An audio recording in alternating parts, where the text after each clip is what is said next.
Hola, ¿qué tal? Bienvenidos a Acceso B. Mi nombre es Luis Benavides y me da muchísimo gusto que como todos los sábados nos estés acompañando en una transmisión más de este esfuerzo de comunicación y de diálogo contigo. Este sábado, sábado ya 15 de enero de este 2022, estamos ya transmitiendo nuestro segundo programa dentro del proceso, más bien nuestro tercer programa dentro del proceso del nuevo año 2022. Y en esta ocasión, pues bueno, ha sido un intenso inicio de 2022, estamos en los primeros 15 días y ha habido de todo un poco en agenda nacional y por supuesto local.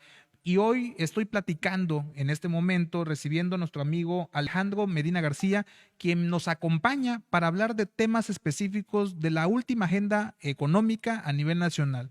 ¿Cómo estás, Alex? Bienvenidos. Hola, ¿qué tal, Luis? Y es cierto, totalmente cierto que ha sido un inicio muy intenso.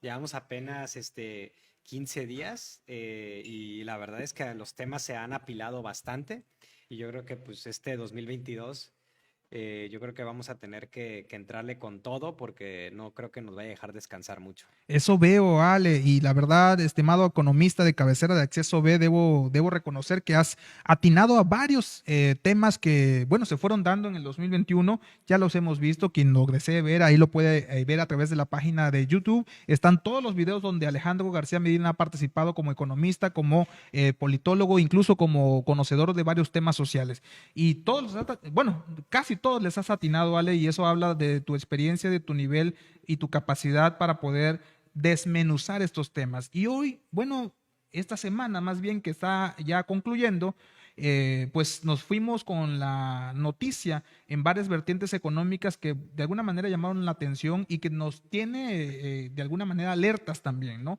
En primera instancia, a nivel nacional, el anuncio del grupo Citibanamex que pues evidentemente puso con los pelos de punta a mucha gente, todavía hasta el día de hoy, después de algunos días de ese anuncio, Alejandro, pues hemos visto que todavía la gente todavía no termina de entender esta dinámica de este anuncio que hizo, ya que ya es oficial, ya el grupo bancario en cuestión dice adiós a México y bueno, se generó toda una agenda al respecto.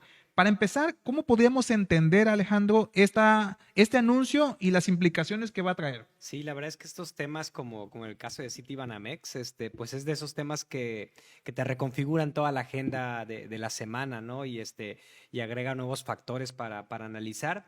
Y en este caso, yo creo que lo más importante, lo primordial para todas las personas que nos escuchan, es primero que nada tener un mensaje de tranquilidad, pero tranquilidad fundamentada en los hechos, fundamentada en la realidad. Y en ese sentido, pues habría que comprender qué significa el anuncio que está haciendo Citibanamex. Citibanamex, por decirlo así, o por ponerlo muy claro, no está quebrando, no es un anuncio de que vayan a retirarse de México ya en este momento y que vayan a dejar desamparado un mercado, no. O sea, objetivamente hablando, el dinero de los mexicanos que tienen sus cuentas Están ahí más que está bien. seguros, están más que seguros y además esto es muy parecido, por ejemplo, muchas empresas en el mundo anuncian que entran en procesos de compra, es decir, buscan compradores, ¿no? Esto es lo que básicamente está anunciando Citibanamex, el deseo de ser comprada. Ellos están diciendo, ¿sabes qué? Tenemos el deseo de que algún inversionista, de que alguna empresa llegue y ponemos nosotros en venta pues la infraestructura y básicamente pues uno cree que los bancos, por lo regular, uno piensa que los bancos no tienen infraestructura, pero tienen una infraestructura enorme, desde todo el calado legal de certificaciones, que es muy importante, como también la estructura digital, la infraestructura digital hay mucha seguridad que los bancos tienen que tener, muchos sistemas que tienen que tener bien puestos, eso también está a la venta, pero también en el caso de Citibanamex, ellos están queriendo poner a la venta todas las sucursales físicas, ¿no? Y también con eso todo su acervo patrimonial cultural, Que es extenso, por que cierto, ¿no? dicho sea de paso es bastante extenso. Entonces, para la gente yo creo que el primer anuncio importante o el primer punto sería dar esa tranquilidad de que sus cuentas van a seguir bien. Ahora, estas personas que tienen sus cuentas en Citibanamex, ¿qué pueden esperar? Ahorita en los primeros, por lo menos los primeros 90 días, los primeros 3 meses, pueden esperar que todo siga perfectamente igual, el banco va a seguir operando con la misma normalidad con la que ha venido operando, con las mismas comisiones, todo va a seguir. Todo va a seguir básicamente igual, ¿no? En la parte de estos 3 meses. De ahí, pues van a haber ofertas de compra y Que ya las hay, ¿no? y cuando un comprador ya, Citibanamex diga, ok, perfecto, vamos con esta persona, se tiene que hacer todo un proceso en el cual las autoridades regulatorias mexicanas tienen que sancionar la compra, avalar esto. Esto es para cuidar que no haya, por ejemplo, mucha concentración de mercado.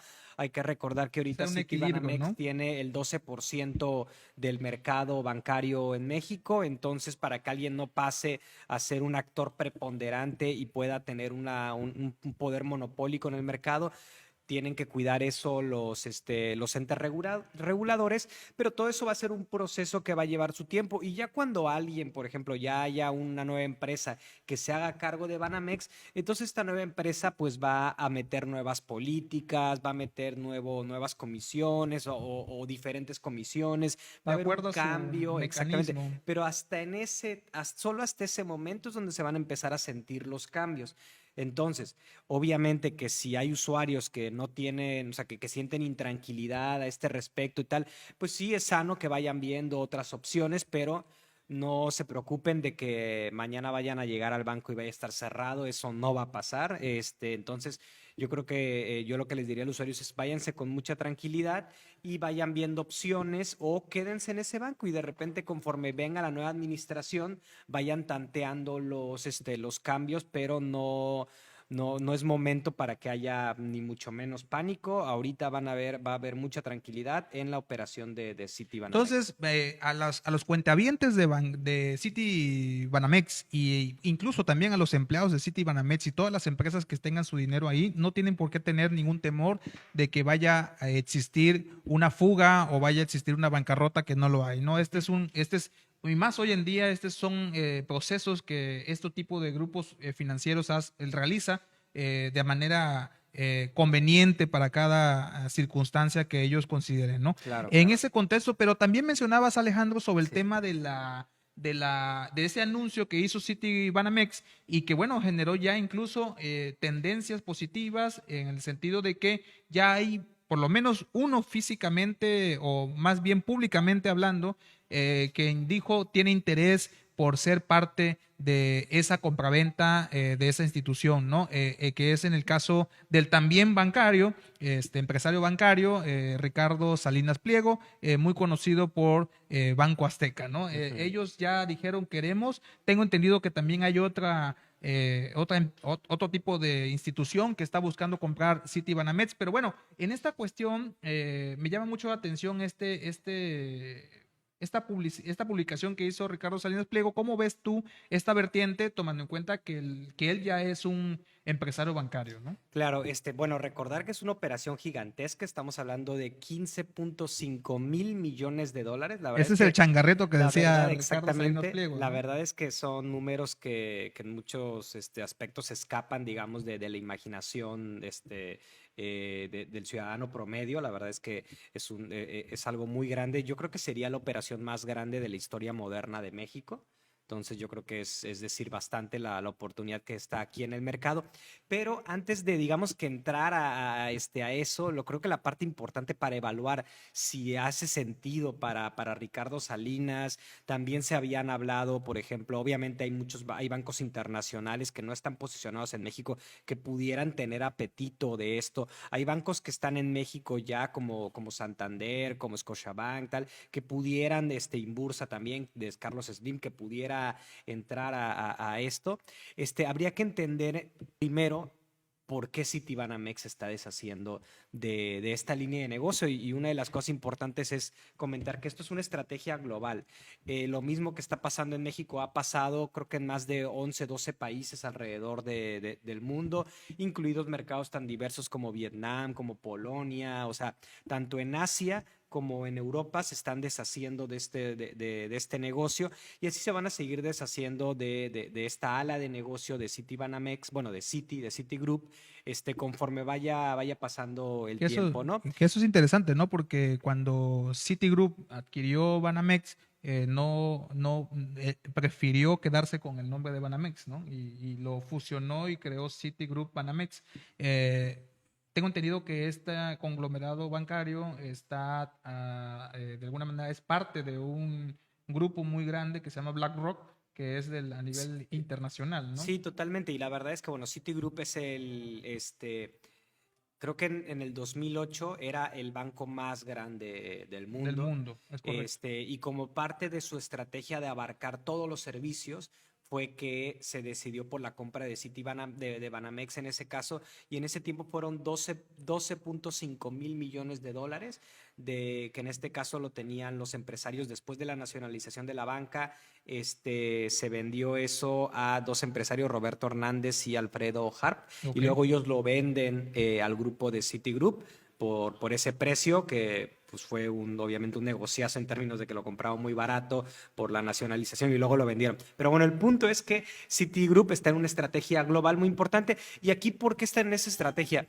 Hay una cosa muy interesante que tiene que ver con las fintech, con estas nuevas empresas que, por ejemplo, una de las áreas de negocio que tiene que ver con las tarjetas de crédito.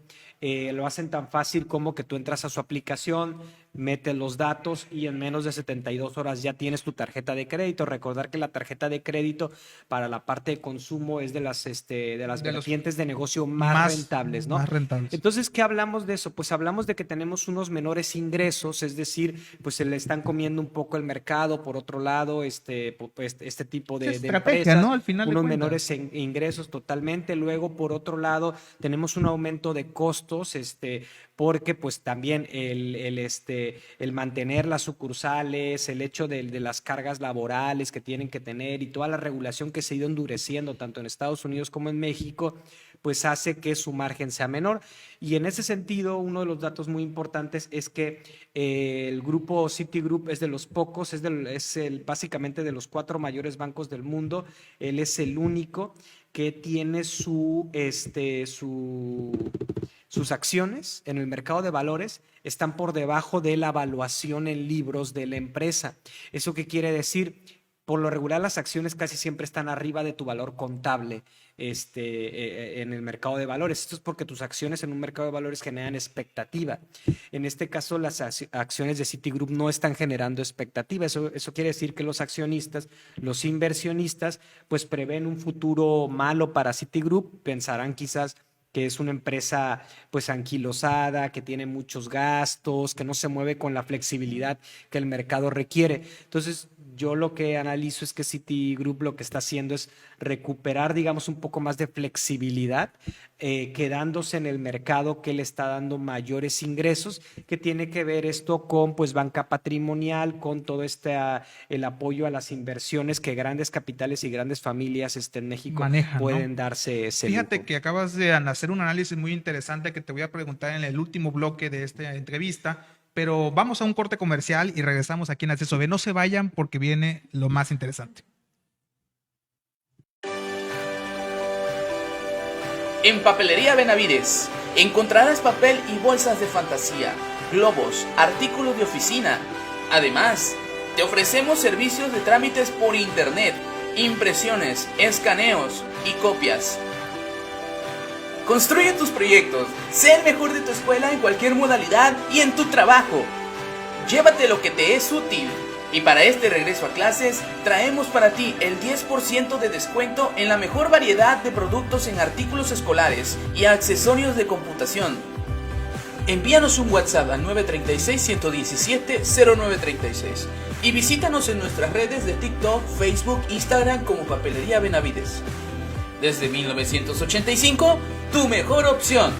Gracias por seguir en sintonía con Acceso B. Nos fuimos y le preguntamos a Alejandro ciertos temas, pero en todo su análisis que nos acaba de hacer en el bloque anterior, nos hizo despertar muchas dudas. La primera, Alejandro, con el tema que nos explicaste hace un momento, nos da la impresión de que la salida de Citigroup Banamex o de Citigroup el tema de vender Banamex, pues evidentemente no es tan buena señal para el mercado mexicano. Y yo te lo pregunto en dos vertientes. Primera, no es buena señal porque la competitividad en su negocio está siendo afectada, o no es buena señal porque el gobierno no está sabiendo bien su papel de rector en las políticas públicas económicas del país. No, es un cambio de la industria. No sé, vamos a poner un ejemplo. Imaginemos la industria de los carros, de cuando uno va y renta un carro, ¿no? Esta industria pues tiene que comprar muchos vehículos, tiene que tener muchos gastos para que la gente pueda agarrar, llegar y rentar un vehículo, ¿no?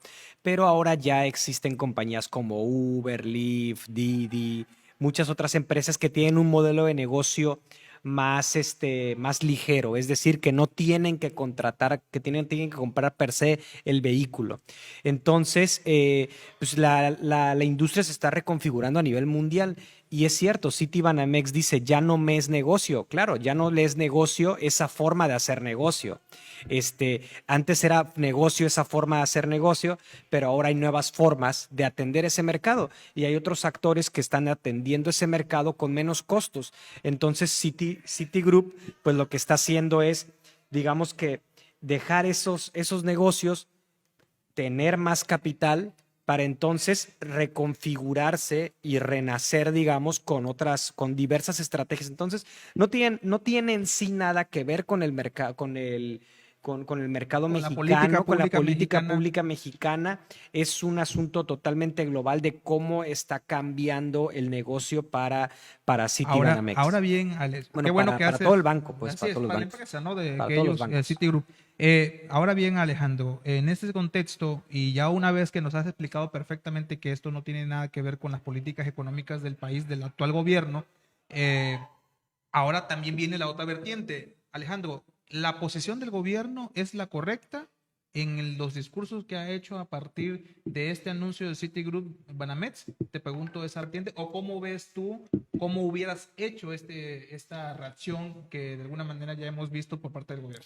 Yo creo que el gobierno lo agarró un poco en curva y por lo tanto no pudo salir con mensajes como que muy elaborados para tranquilizar a la gente, a la población. Pero ya cuando agarraron, digamos que sobre todo lo que es el secretario de Hacienda, Rogelio Ramírez de la O, ya cuando ya analizó bien el caso, pues hicieron lo que tienen que hacer, que básicamente tiene que ver con que ellos tienen que sancionar lo que comentaba, ¿no? La compra de esto por parte de otros bancos para que cuidar que no haya un actor monopólico en el sector. Entonces, básicamente, el gobierno pues va a estar atento a, uno, recaudar la parte de sus impuestos, ¿no? Que eso es importante pues para la hacienda pública y obviamente pues para comprar vacunas, para seguir haciendo obras de infraestructura, tal, el que de ese negocio se paguen los impuestos correspondientes de esa compra. Entonces el gobierno mexicano tiene que estar atento a poder cobrar eso y por otro lado estar atento a que no genere un monopolio que al final termine pues debilitando al sistema bancario mexicano. Alejandro, y bueno, pasando a otros temas importantes, veo que dentro de las cosas que nos ha preocupado a nivel país, hemos visto que en Estados Unidos la inflación ya está llegando al 7%. Eso implica que a México le va a pegar, porque lo que pasa en Estados Unidos, pues nos pega de inmediato, ¿no?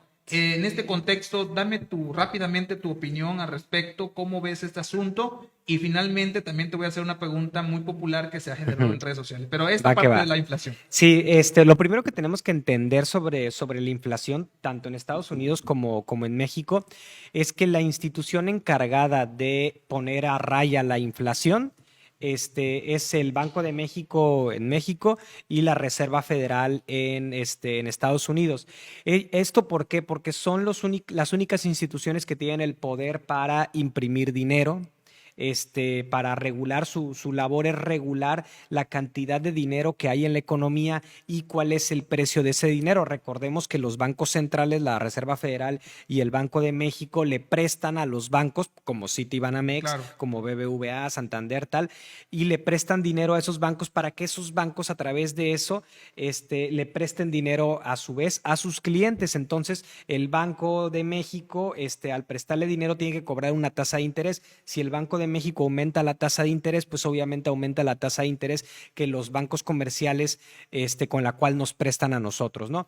Entonces, esto es muy importante recalcarlo porque entonces, pues la presión en la parte de Estados Unidos, ahorita ellos están en una dicotomía muy importante que es qué hacer. Si restringir la oferta de dinero, lo que llaman políticas monetarias restrictivas, es decir, aumentar la tasa de interés o disminuir la cantidad de dinero que hay, los dólares, la cantidad de dólares que hay, o dejar, digamos, que la inflación siga su camino, es decir, seguir manteniendo las tasas de interés. Ahorita están en 0.25% en Estados Unidos y se ha impreso mucho dinero en Estados Unidos para apoyar, ¿no?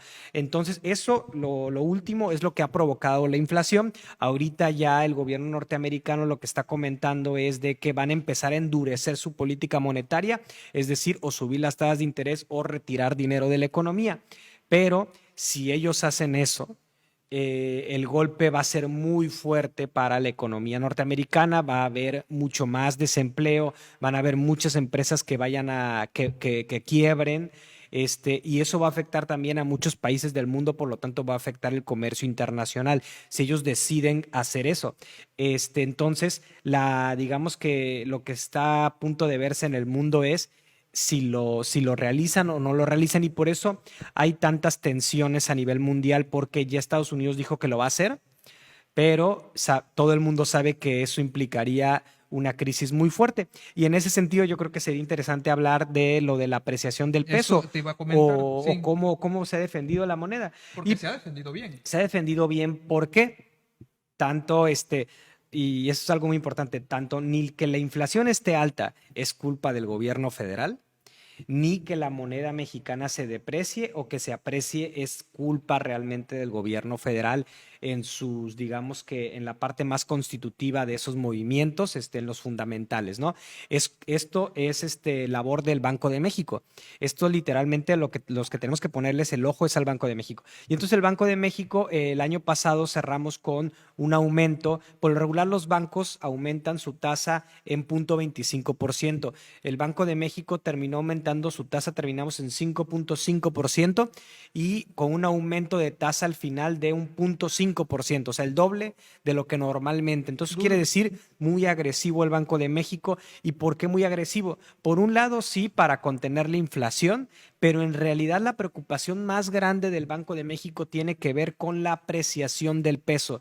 Y recordemos que si el peso se aprecia, significa que el peso puede comprar más cosas, ¿no? Correcto. Más cosas en el exterior, y sobre todo la economía mexicana se protege. Si tenemos una depresión, siempre dicen el peso, mientras la moneda sea más fuerte, es más la economía. Es mejor que para la economía del país. Es mejor para la economía del país, sí, significa un menor consumo, un menor exportación del país, pero significa que el país puede comprar más cosas. Entonces el Banco de México hizo bien en aumentar la tasa de interés para proteger al peso, y eso es lo que estamos viendo. Entonces básicamente, pues si se empieza a poner, digamos que difícil la situación en Estados Unidos, de que Estados Unidos empiece a restringir su política monetaria, y México sigue por el camino de restringir igual su política monetaria, podemos esperar que el peso se defienda. Eso no significa que no vayamos a tener episodios de depreciación, porque el mundo se va a volver muy inestable, pero lo que sí significa es que a otros países les va a pegar más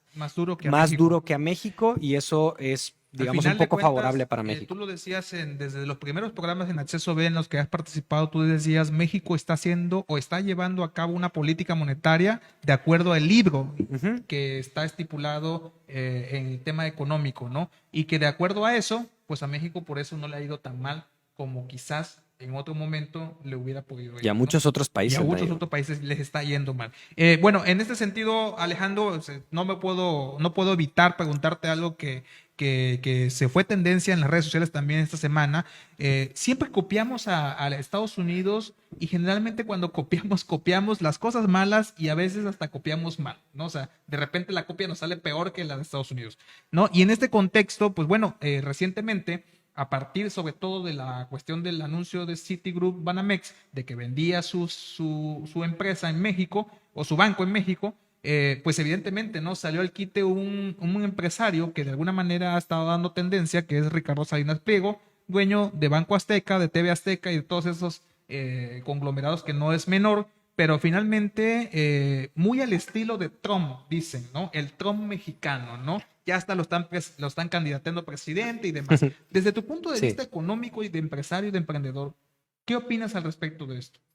Ok, bueno, primero que nada, sí, el tuit que hace Ricardo Salinas es un tuit pensado con mucho fervor nacionalista. Él comenta que él va a seguirle apostando a México y que va a redoblar sus apuestas, En puro a bonito chiquito, sus ¿no? apuestas en México y que va a poner a Banamex a trabajar de lunes a domingo, de 9 a 9.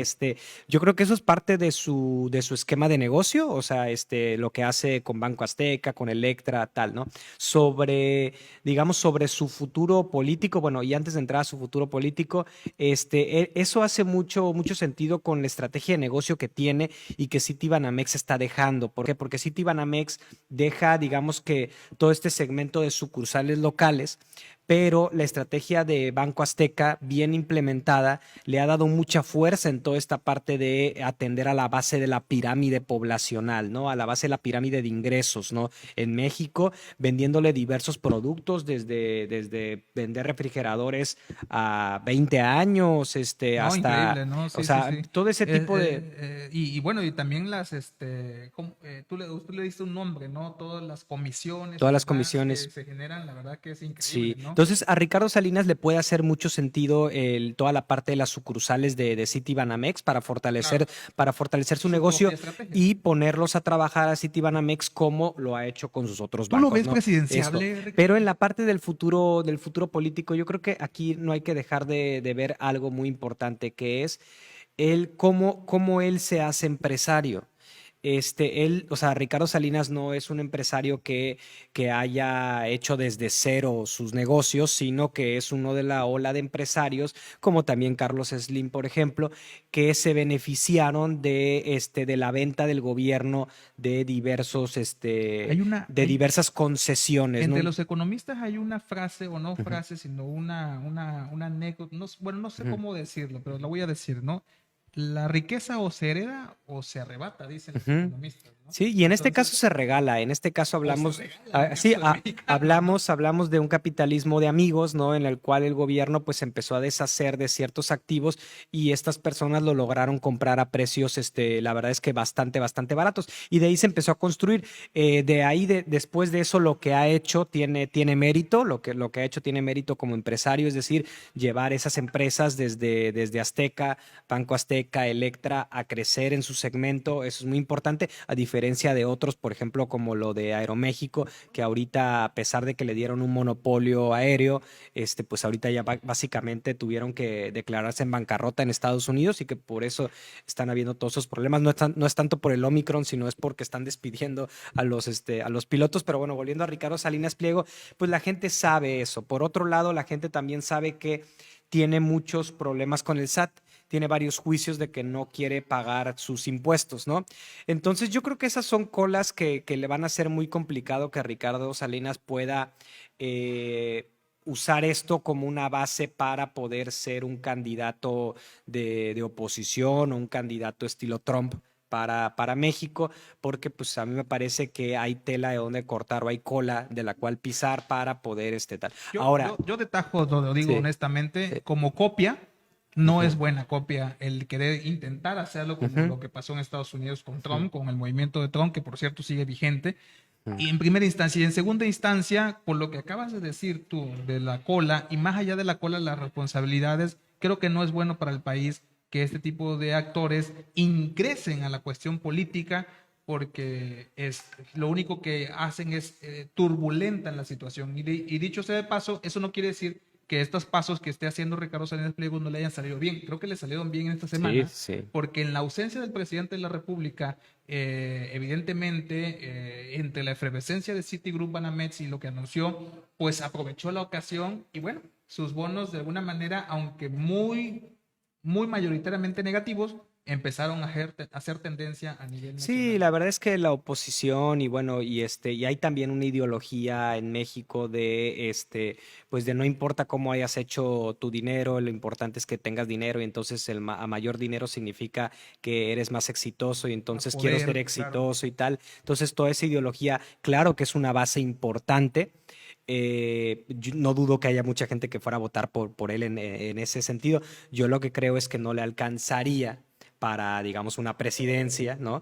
Dado que hay muchos otros puntos negativos y una población que se está informando, ¿no? Claro. Entonces yo creo que no alcanzaría, pero bueno, no dudo que haya gente que vaya a votar por él, obviamente. Gran conversación con Alejandro, economista de cabecera. Él es egresado del ITAM, empresario exitoso, por supuesto, y evidentemente es amigo de Acceso B, con el que próximamente vamos a estar haciendo muchas cosas a través de OK Rabbit. Estén pendientes y seguimos aquí en Acceso B. Gracias, Ale, por haber Gracias, estado Luis, aquí. gracias a todos ustedes. Seguimos en Acceso B.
Gracias por seguir en sintonía en Acceso B. Mi nombre es Luis Benavides y te doy la bienvenida si te estás ingresando en este momento a través de las plataformas digitales de No Media, MX, por supuesto a través de Radio Choca Digital, Branding Office 1, Tu Nueva Visión, GoTV y todas las plataformas que también están accesando. Gracias también a Cámara de la Chontalpa, que a partir de unos días atrás ya nos transmite en los días consecuentes a esta transmisión.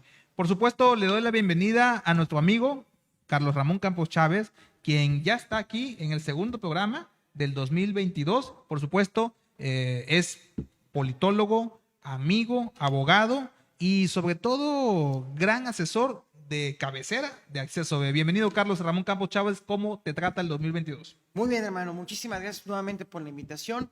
Saludos a todas y a todos. Espero que se encuentren muy bien en sus hogares. Pues muy bien, empezando el año. Parece, activo, Carlos, te hemos visto muy activo finalizando el 2021 y el 2022 ni se diga, Estás dando conferencias, estás dando asesorías, casi ya te vemos de catedrático, me da muchísimo gusto, qué bueno que así es, y te deseo el mayor de los éxitos, Carlos. Te agradezco, Luis, muy amable. La verdad que sí, el año terminó con mucha actividad y empezó con mucha actividad. Una de las grandes cosas que el COVID nos trajo es adaptarnos a estos nuevos tiempos. Es correcto. Entonces, en eso estamos. Vamos entrando en materia, mi querido Carlos, y bueno, este 2022 arrancamos con muchos temas. Hace un momento platicamos con Alejandro Medina García, economista de cabecera de aquí de Acceso B también, pero hoy tengo que platicar contigo al respecto. Punto número 1 y el más importante, creo yo, en la agenda del país, el Omicron, como nunca, en contagios y demás, con diferencias a la hora de hospitalizaciones y de fallecimientos, afortunadamente, pero como nunca, ¿no? Y esto trajo implicaciones muy fuertes a nivel nacional, que todavía incluso el día de hoy estamos viendo la evolución de cómo se están dando esas respuestas ante la gran afluencia o la gran contaminación que ha generado este virus, el COVID-19, ahora en su versión Omicron, con Delta, con influenza, con, bueno, un sinnúmero de cosas. ¿Cuál es tu opinión? Escribiste hace unos días al respecto de este tema. Sí, a ver, Omicron. Vámonos atrás. Antes del Omicron, que apareció en finales de noviembre, si no mal recuerdo, es una cepa de Sudáfrica, hubo un vuelo a Inglaterra y de ahí se esparció por todo el mundo. Bueno, ya con las vacunas, ya la gente vacunada, importante una velocidad de vacunación, decíamos, ya regresamos a clases, actividades profesionales. Al parecer esto ya va de salida. Oh, sorpresa, el tema llegó a México y dentro de la lógica de México tuvimos ya en estos últimos 2 días, 2 últimos grandes picos. El del 8 de enero, más de 33,000 en un solo día detectados, y el día de ayer, 44,000 alrededor, 44,500 por ahí. Tabasco ni se diga, digo, estaba hablando en el caso del estado de Tabasco. ¿Qué es lo que tenemos? Al aparecer una nueva variable del COVID-19, ya los gobiernos estaban relajando las medidas. Naturalmente, por este ¿no? el gobierno y la gente, gracias. Gobierno y sociedad, pero al final, quien tiene el brazo coactivo, sancionador administrativamente Regulador, para claro. regular esta situación es el gobierno. Eso hay que tenerlo muy en cuenta. Y la sociedad, pues al final también ya se había soltado, aquí lo habíamos comentado, la actividad económica ya no podía detenerse. Yo, sorpresa, aparece esta variable. ¿Qué es lo que observo? Esto ya impactó y lo comento los primeros 6 meses de este año. No los siguientes 3 meses, 6 meses. Por ahí estaba leyendo que, bueno, se cree que el pico, que este tema venga de bajada a partir de finales de febrero. Porque la tendencia en otros países es de que duró 2 meses, mes y medio y vino de bajada. Pero no sabemos cómo se vaya a comportar. El tema es que esa es una variable del COVID, pero no sabemos si vayan a aparecer otras. Lo que sí hay que decir, hay que reconocer que es con los números altos de vacunación, digo, hay mucha gente que todavía no tiene la segunda dosis y hay gente que no se ha vacunado, eso hay que comentarlo, el tema ha sido menos grave para mucha gente que ya fue vacunada. Y ahí sí hay que reconocer que el gobierno administrativamente se hizo bien su trabajo. Y en varias partes del mundo también. El tema, por ejemplo, en los Estados Unidos, hay un 30% de la población que no, pero porque no se han querido vacunar. Es correcto, porque O sea, hay diferencia, incluso hasta te pagan porque exactamente. Vacuna, ¿no? Y aquí no, aquí tenemos que formarnos a ver cuándo nos toca. Y en México, demás, ¿no? Y en México parece mentira, pero no, hay mucha gente que no cree en las vacunas. Pero bueno, el punto es que la gente ya está vacunada, eso es muy positivo. El punto es de que también están saliendo muchos picos de contagios, pero también hay que comentarlo, no hay un alto índice de hospitalizaciones y afortunadamente fallecimientos.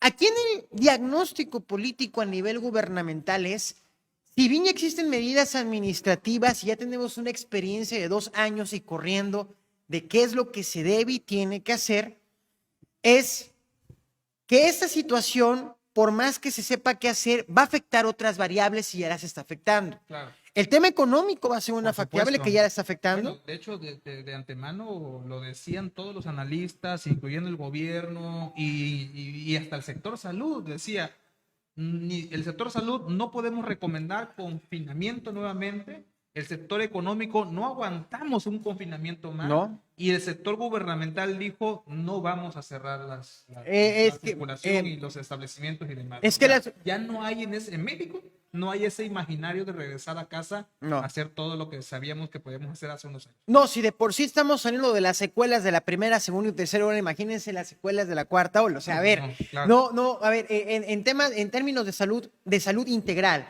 física, mental, salud económica también, no hay condiciones para un confinamiento nuevamente. Lo que yo he venido reiterando en los escritos que he compartido y también en otros medios que también me han dado la oportunidad de poder participar, y te agradezco, Luis, por la invitación, es lo siguiente. Yo espero que después de 3 olas de experiencia, de mucho confinamiento, las autoridades se hayan sentado a reflexionar con mucha seriedad y hayan hecho un balance en la hoja de ruta construida, pero también experimentada. Todo esto ha sido un gran experimento social y gubernamental. Por más que se tengan manuales de actuación, no deja de ser un gran experimento. Y dentro del experimento yo espero que se tengan áreas de oportunidad de mejoría en lo gubernamental. El sector salud, por ejemplo, no puede seguir funcionando. O sea, vamos a pensar que termine el COVID-19. que sabemos que eso no va a terminar en el corto, ni mediano, ni largo plazo, porque el COVID ya llegó para quedarse. Pero pensando que ya se regularice todo. Fíjate que... El sector salud, nada más y subrayo, no puede mantenerse a como veníamos antes del COVID-19. Sí, fíjate que de hecho este análisis que te voy a platicar es algo que yo he venido escuchando muchas veces y que incluso dentro de la objetividad de las cosas que estamos viviendo tendríamos que haber puesto ojo en atención en ese tema. El hecho de que en primera instancia el tema del COVID, lo hemos platicado muchas veces, ya no se va a ir, ya llegó para quedarse. Y hay innumerables letras que van a ir evolucionando conforme vayan saliendo las cepas y demás, ¿no? Eso quiere decir que nuestra humanidad tenía que adecuarse a la situación. Es decir, como decían algunos, el cubreboca llegó para quedarse, el tema de la vacunación llegó para quedarse, pero ahí hago un paréntesis, dice, la vacunación, pues no nos podemos estar vacunando cada 6 meses porque pues la capacidad del Estado no va a poder hacerlo. Entonces, esta parte de lo que dices tú sobre el tema del sector salud, cómo debe estar preparado, pues se debió prever el hecho de no bajar la guardia en hacer conciencia en la sociedad de la importancia que es las medidas preventivas correctas, ¿no? Y que, bueno, que hay que acompañarles en todo momento y que de esa forma ayudara a la sociedad a no bajar la guardia ante esta situación, porque pues como tú bien lo decías hace un momento, la regulación es del Estado, pero también la participación, dije yo hace un momento, es de la sociedad, ¿no? Mira, a ver, ayer la OMS comentó que a Europa, la mitad se iba a contagiar de Omicron. ¿Te imaginas? Entonces, a ver, en materia política, una de las primeras cosas que nos enseñan en política es hacer una distinción en 3 sentidos para observar la política. La política desde la lógica de poder, la política desde la lógica de las instituciones y la política desde la lógica de la construcción de política pública. Aquí tenemos 2 factores que van a afectar. La lógica del sostenimiento y la capacidad de adaptación por parte del marco institucional. Eso implica el sector salud, el sector educativo, el sector económico y todos los demás. Y el sector de la construcción de política pública. Porque me queda claro que, sin lugar a dudas, la ciencia de las políticas, igual sí que policy science, como le llaman los americanos, tiene que, seguro estoy que están con toda esa recabación de datos, se están construyendo nuevos backgrounds, nuevas teorías, nuevos approachments para ver de qué manera atender las problemáticas en lo particular. Porque ve, estamos en una lógica pandémica, no es una lógica de normalidad.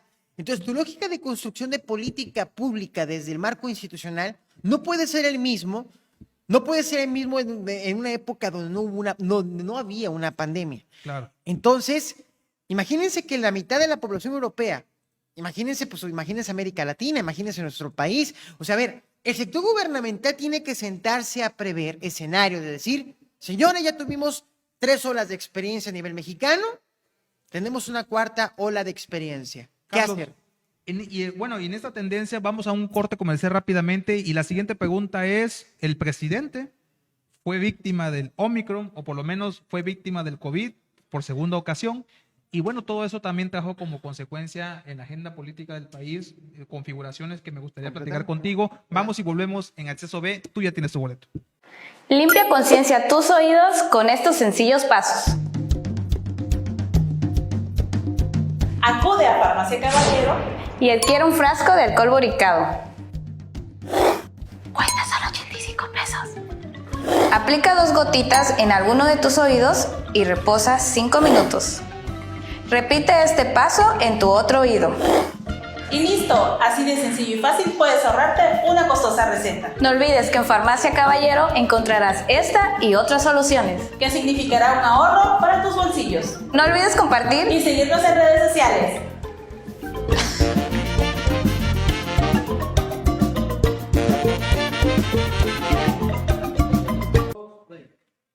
Gracias por seguir en sintonía con Acceso B. Estamos ya reanudando este programa. Síguenos en redes sociales a través de las plataformas que aparecen en la parte de abajo. No dejes de hacer tu pregunta, las leemos y vamos a seguir platicando con Carlos Ramón Campos Chávez, columnista también, por cierto, de opinión en diversos medios de comunicación y por supuesto amigo de Acceso B. Carlos, te hice la pregunta antes de irnos al corte. Bueno, el presidente también salió infectado derivado de toda esta gran ola que nos está pegando. Y bueno, eso también trajo como implicaciones en una agenda nacional, en una agenda muy movida, porque precisamente cuando el presidente salió positivo, también al mismo tiempo se anunció la venta del Citigroup Banamex, Y por cierto, bueno, si bien ha venido toda una ola en este sentido, no puedo, desde mi punto de vista, no puedo decir que el secretario de Gobernación, el paisano Adán Augusto López Hernández, no ha hecho un buen papel. Al contrario, creo que ha hecho un buen papel, por lo menos en estos últimos días. Pero tu opinión, Carlos Ramón Campos Chávez, ¿cómo ves ese tema después de este anuncio del presidente? Bueno, el que se haya infectado el presidente es normal. Digo, es un hombre muy expuesto públicamente. De hecho, varios alcaldes en el estado ya han dicho que también han sido infectados y demás, ¿no? Y vamos, digo, no sé si fue la variante Omicron, faltará ver qué dice en ese caso su equipo médico más cercano, pero lo que es una realidad es de que, y lo acaba de comentar también el asesor médico Fauci, el famoso Fauci en Estados Unidos. Que por eso declaró que lo querían matar, ¿no? Que lo quisieron matar. No lo sé, no lo sé, pero el punto que él comentó que una muy buena parte de la población en el mundo se iba a contagiar de Omicron. Entonces, no sé si eso le dio al presidente o no. El punto es que el presidente trae una agenda de trabajo intensa. A ver, hace unos días René Delgado le hizo una entrevista y comentaba él algo que me pareció muy determinante, que aquí en Acceso B lo habíamos comentado Claro. a mitad del año pasado, después del corte de las elecciones intermedias del 21, y lo comentamos que el 22 y el 23, lo que pasara en el 22 iba a ser como que el sello de cierre de la administración de Andrés Manuel López Obrador. A mí me queda claro lo siguiente: el COVID-19 llegó para quedarse, pero también va a marcar transeccionalmente el sexenio de Andrés Manuel López Obrador. Entonces, aquí es muy importante comentar lo siguiente: él ya trae su agenda adelantada. La prioridad del presidente Andrés Manuel es que los grandes proyectos nacionales, como él los denomina, se aterricen y se terminen. Ya próximamente inaugurando el aeropuerto. El aeropuerto el 21 de marzo de este año. A finales de no sé qué fecha, ya también, y por eso se hicieron los cambios en el gabinete. Exactamente, el Tren Maya. A ver, preocupa el Tren Maya porque en el Tren Maya hubieron unos litigios ambientales, también de carácter cultural muy importantes.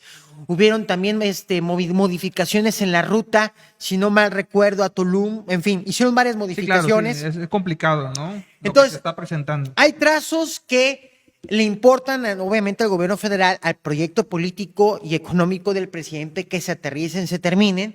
Y hizo adecuaciones, hizo enroques muy importantes en lo interno, para efectos de, no introdujo nuevos personajes, sino dentro de los personajes que ya forman parte del equipo del presidente Andrés Manuel López Obrador, ajustes internos, enroques para efectos de hacer esos amarres, para efectos de generar cierres muy importantes en su administración. Entonces, vamos a ver si funciona o no, eso lo va a decir el tiempo. Al final de cuentas, a ver, el presidente ya trae una agenda de cierre de gobierno. A ver, el presidente ya entiende que él se va. Los tiempos los conoce. Los tiempos los conoce él y sabe que este año 2022 es el último cierre en materia administrativa, es el último año en materia administrativa para poder ejecutar sus proyectos. En términos simples, lo que se hizo, ¿no? Exactamente, porque en el 23 viene también la inauguración de la refinería de Dos Bocas, que es otra de las obras emblemáticas que el presidente trae en su agenda. Entonces, y ya sabe, este año es un año electoral, 6 gobernaturas también, la revocación de mandato 10 de abril de este año. A ver, tenemos una agenda política, económica, de salud intensa los primeros 3-4 meses de este año, y el presidente tiene una administración construida en esa lógica. Ahora bien, hablas de Citibanamex, que es como una agenda. Pero vamos, antes de pasarnos a eso, para que no vayamos, yo te quiero preguntar sobre estos enroques que han sucedido a nivel nacional. Pues evidentemente el primero o el más, de alguna manera más a la vista, operativamente hablando, políticamente, ha sido el del secretario de Gobernación, Adán Augusto López Hernández, y bueno, eso trajo consigo también el otro anuncio del el movimiento que hicieron de bienestar a Fonatur, precisamente por lo que acabas de decir, del retraso del Tren Maya, de otro tabasqueño, Javier May Rodríguez. En este contexto, Carlos, a los tabasqueños, ¿cómo los ves en la cancha? O sea, ¿cómo los ves en la cancha nacional? Ya muy vistos y demás, pero en este contexto, tú desde tu punto de vista, ¿cómo los ves a nivel analista político? A ver, creo que nunca en la historia habíamos tenido tanto tabasqueño y tabasqueña también. Correcto, sí. Sí, o sea, en cargos claves en la cartera federal. Creo que nunca en la historia había Incluso no hay que dejar de mencionar a Mario Yerko, ¿no? Que está en la Junta. Sí, no, por de eso, INE, por eso digo, tabasqueños y tabasqueñas muy importantes para no ser tan, o sea, siendo justo con el paisanaje, vaya. Sí, porque se nos vaya un nombre y van a sí, decir que no, no lo quisimos mencionar, ¿no? quiero ser justo con el paisanaje. Obviamente, el presidente de la República, yo aquí lo comenté, son los tiempos de Tabasco. Naturalmente, pues bueno, digo, qué bueno por Tabasco y qué bueno por el país. Y desearles todo lo mejor en sus responsabilidades directas e indirectas. Sin embargo, regresando al momento coyuntural histórico que el país está viviendo, a ver, el presidente, toda la cartera está y toda la energía está definida en el cierre del sexenio de Andrés Manuel López Obrador. Porque una vez pasando el 22, viene el 23, vienen elecciones importantes, pero el 23 ya es la antesala directa al 24. Porque ya es un hecho que candidaturas definidas es a partir de octubre, diciembre del 2023. Y el presidente se va a finales de septiembre del 24. Entonces, ya el presidente sabe que el 22, y lo decía René Delgado, lo que se define en ese semestre del 22 será el cierre seccional de Andrés Manuel López Obrador. Pero es natural por los tiempos políticos que hay, como está definido administrativo y político electoralmente ese país. Permíteme hacer un símil con Estados Unidos, porque eso también va a influir en la agenda político nacional. En 300 días se elige en el midterm, como le llaman los americanos, se elige todo, en este caso una muy buena parte, bueno, el Senado de Estados Unidos y la Cámara de Representantes, que es como un referéndum al gobierno de Biden. Y Biden no trae números positivos. Está interesante. Entonces, a lo que voy es lo siguiente. Así como en México son los primeros 3, 4 años, en Estados Unidos son los primeros 2 años, o antes de los 2 años, por el formato presidencial. Entonces, eso va a influir en el cierre de la administración de López Obrador, pero por supuesto también. Aquí hay que ver estos movimientos, qué ritmos van tomando y van tomando y atacando la agenda del presidente. Pero hay que además destacar una línea ahí importante. Fíjate no que- hay oposición. Claro, es No hay evidente, oposición. evidente que incluso varios líderes de oposición dicen que tienen su fe, así como lo escuchan, tienen su fe en que la 4T se tropiece sola. Entonces, eso habla en definitiva de algo que no está pasando en el país y que no está brillando la oposición política en este sentido. Carlos, ya finalmente para cerrar este gran bloque contigo, te agradezco mucho que estés aquí en Acceso B. Por cierto, Gracias. en las redes sociales de Carlos Ramón Campos Chávez aparece en la parte de abajo. Muy importante que lo puedan seguir para poder estar al día de todos los temas trascendentales del país y del Estado. Pero bueno, estamos apenas el jueves 13 de enero, se vivieron 100 días de gobierno, los primeros 100 días de gobierno de los actuales ayuntamientos en Tabasco. En este contexto, Carlos, ¿cuál es tu conclusión hoy sábado 15 de enero, pasando esos 100 días? ¿Qué hay en el Estado que tú veas valioso y qué pendientes ves rápidamente, Carlos? Gracias, hermano, por la pregunta. Pues yo, la verdad, así, a grosso modo, sin tanto diagnóstico, y lo digo como un ciudadano, veo mucha inercia institucional. Yo no estoy viendo, y hablo de la ciudad capital de Villahermosa, inversión en temas de infraestructura urbana. Veo mucho boom y teatro en las redes sociales, padrísimo. Veo más preocupados por sus temas, por sus tendencias en redes sociales, pero no estoy viendo acciones en la obra pública importante. Veamos la infraestructura urbana, deteriorada, erosionada. Y esa es una crítica importante porque, a ver, esto de los 100 días que fue una creación mercadológica de los norteamericanos, aquí lo platicamos también en Acceso B, Luis. En 100 días tú no resuelves nada. Es como una especie de que aquí estoy, pero ¿qué estoy haciendo? Y aquí sí es una crítica a los gobiernos municipales. Me preocupa la inercia institucional y gubernamental que estamos teniendo. Porque, insisto, estamos en un caos pandémico, pero los gobiernos están para atender y resolver. Y si los veo más preocupados por su estética y su retórica en redes, que realmente ejercen una función importante y un cambio de rumbo en las administraciones públicas municipales. Y eso es peligroso, muy peligroso, porque lo que está pasando es una erosión de lo social en lo institucional. Y voy a comentarlo. Esto puede generar dentro de la inercia un colapso social por falta de respuestas económicas a las necesidades de la gente. Comentarlo. No todo se resuelve con dádivas sociales. Tú no vas a resolver el problema de la gente con 3,600 pesos bimestrales. La gente quiere proyectos. Y ese es el y tema para eso federal, ¿no? y para eso se requieren inversiones. A Tabasco le faltan inversiones en áreas estratégicas. Ahí tiene que estar concentrada la energía. Gracias, Carlos Ramón Campos Chávez, abogado, analista político, consultor, columnista más bien, en este sentido de las redes sociales, en los medios impresos y por supuesto a través de este canal y de otros muchos. Muchas gracias por estar aquí en Acceso B, te agradezco mucho y te espero pronto para hacer más análisis al respecto del tema. Muchas gracias, hermano. Les agradezco a todos ustedes. No se vayan, seguimos en Acceso B, vamos al último bloque. Aquí tú ya tienes tu boleto.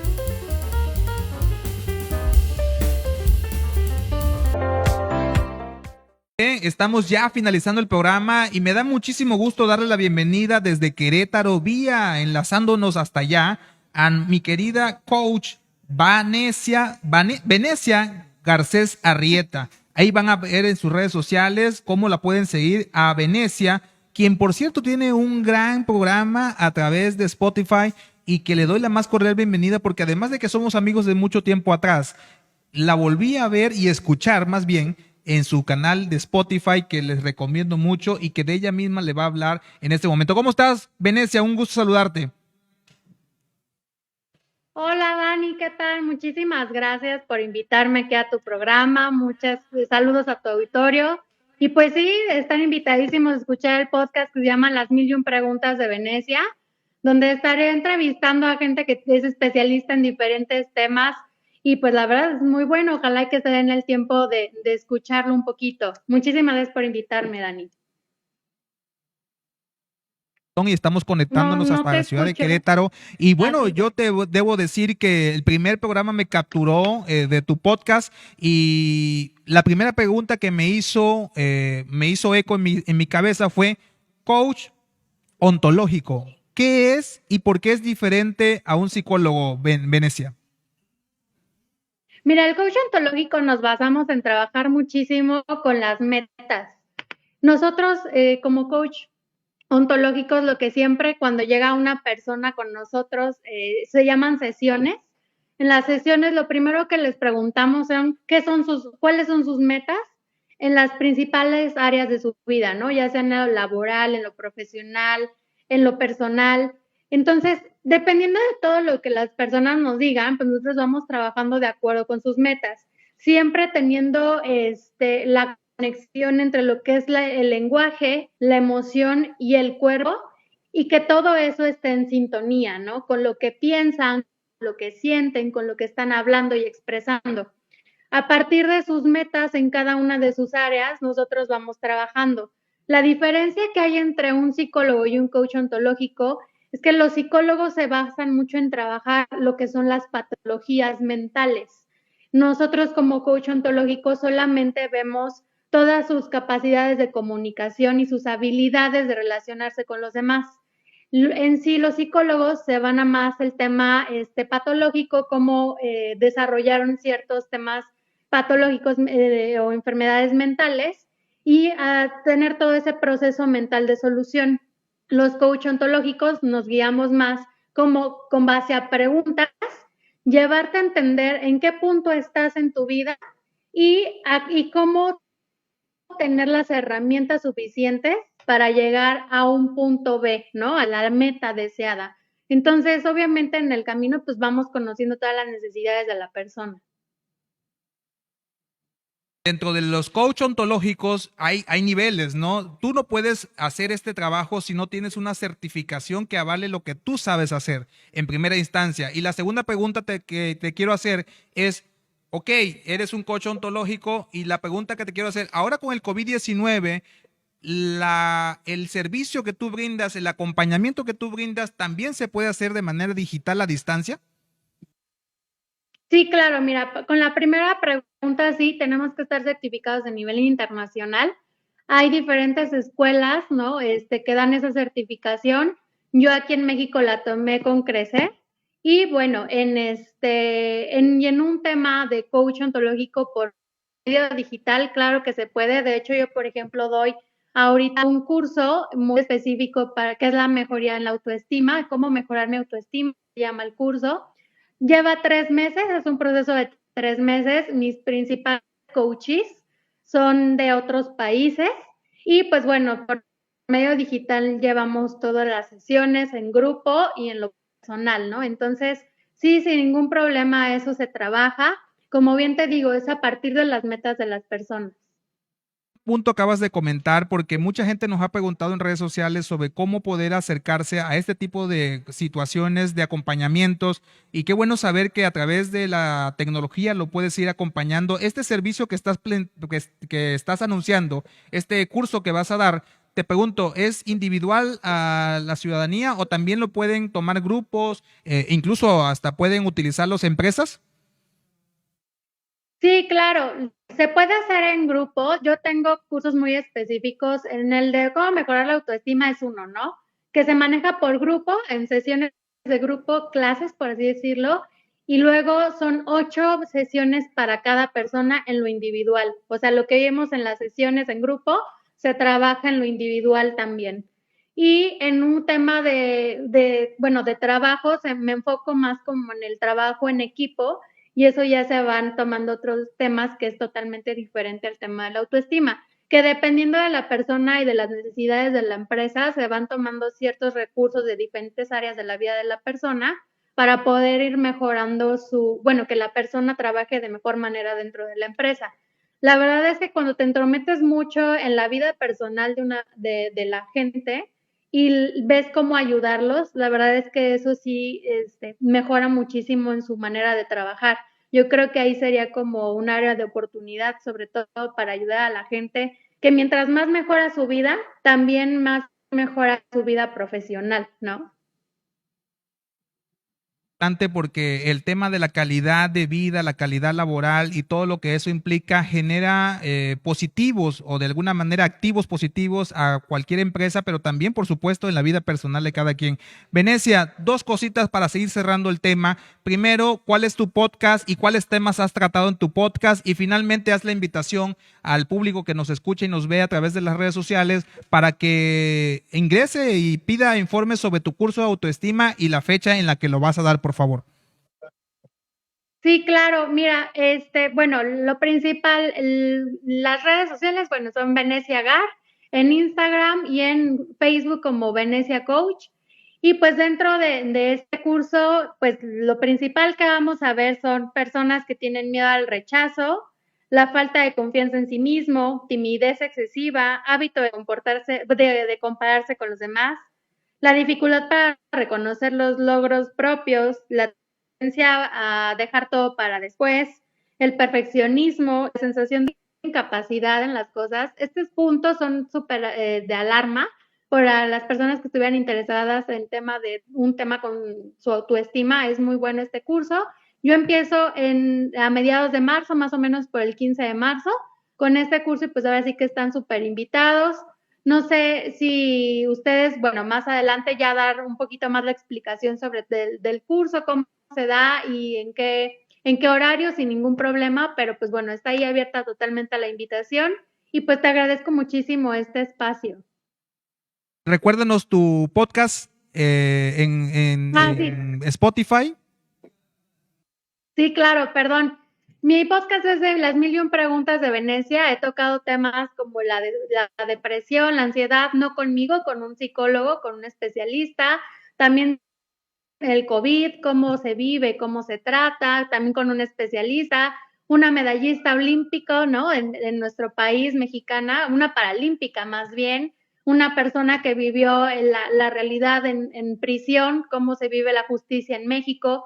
La verdad es que a mí me ha motivado muchísimo, una experta en educación para niños, también que es una mujer muy conocida en redes sociales por justamente manejar todo el tema de la educación. La verdad es que es un podcast que, bueno, en lo personal, pues la idea nació de tantas dudas que yo tengo de todo, yo todo el mundo siempre ando preguntando de todo.